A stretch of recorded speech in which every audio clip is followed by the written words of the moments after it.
Hello there and welcome to another edition of the Volleyball Coaches Show. I'm Jordan Bazron with MurrayAthletics.com. Joined alongside head volleyball coach Stephen Gream. Now coach, let's go back a little bit. Let's go back to senior night versus Texas College. A bittersweet night for both your seniors, Angela Gaynard and Amanda Monge. Let's first talk about Monge. She had quite a night. She went 16 for 19. She set a new GAC single match high in attacking percentage.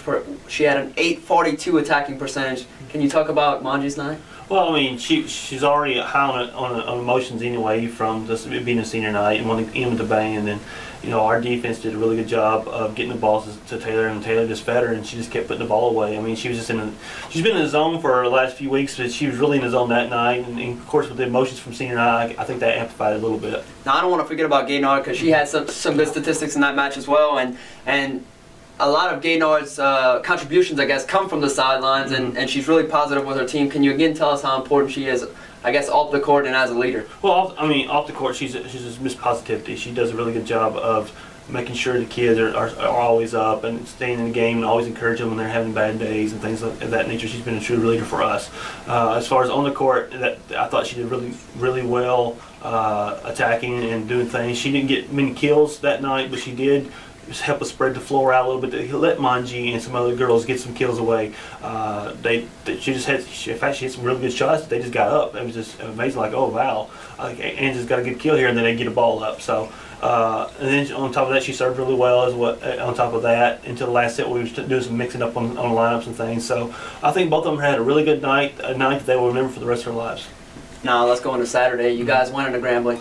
We don't have much statistical data from that match, but you guys did sweep them 3-0, an impressive win against a Division I opponent. What can you tell me about that match from a statistical standpoint, and what players stood out to you? Well, I don't know if you can necessarily put it in a statistical standpoint. We served very aggressive against them. They had a really hard time running an offense because we served so aggressive against them, which is what we've been doing the last few weeks anyway.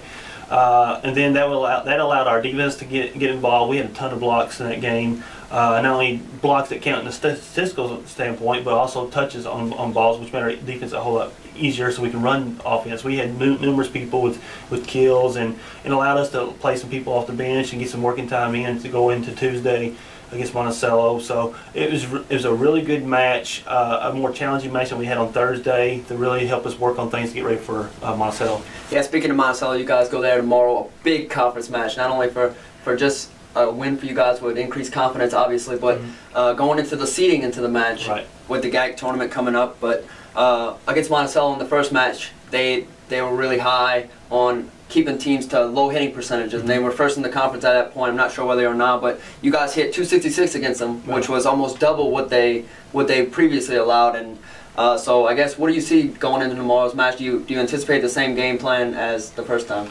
Well, I mean, they've changed their offense up a little bit. They're doing some different things. In fact, they're doing some things. Coach Cruz is a man of 1,000 lineups, and he has different lineups that he tries to run to get certain offensive matchups against his opponents. So I anticipate them doing the same thing tomorrow night, trying to change up stuff based on to take away our strengths that we had against them the first time. The main thing for us is to do what we've been doing: serve aggressive, balance the attack, and really keep the pressure on them with our defense. Our defense has really gotten better since we played them the first time as well, and so I think that will open things up again and get those easy kills that we were getting against them last time. Now, we talked a little bit about the seeding for the GAC tournament this morning. It looks like the highest you guys can get seeded is 5, lowest today is 8th, but you almost control your own destiny here.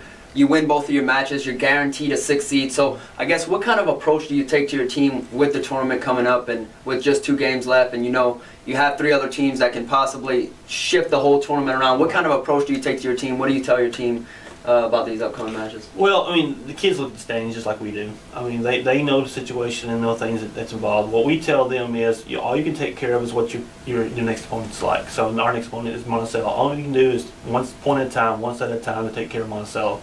If we do our job and do what we're supposed to do, then everything will work out on its own. And that keeps the pressure off them. It's not a must win or anything like that, even though it would help us out to get these wins. What we tell our players is, do what you do best and everything will work out just fine. Monticello it's a rivalry game with us, and so we're going to get their best game, plus it being at their place. I don't know if it's senior night for them or not, but we're going to get their best game at their place, because I mean, they'll have that place packed tight and rocking and moving and everything else. And we need to be prepared for that and be ready to just take care of what we can take care of, which is our side of the ball. All right, guys, you heard it here first from head volleyball coach Stephen Gream. The volleyball team travels to Arkansas Monticello tomorrow at 7 p.m. They have their match, and they're looking for a big win to get into the Great American Conference Tournament. Thanks for tuning in, and thanks again, Coach. Thank you.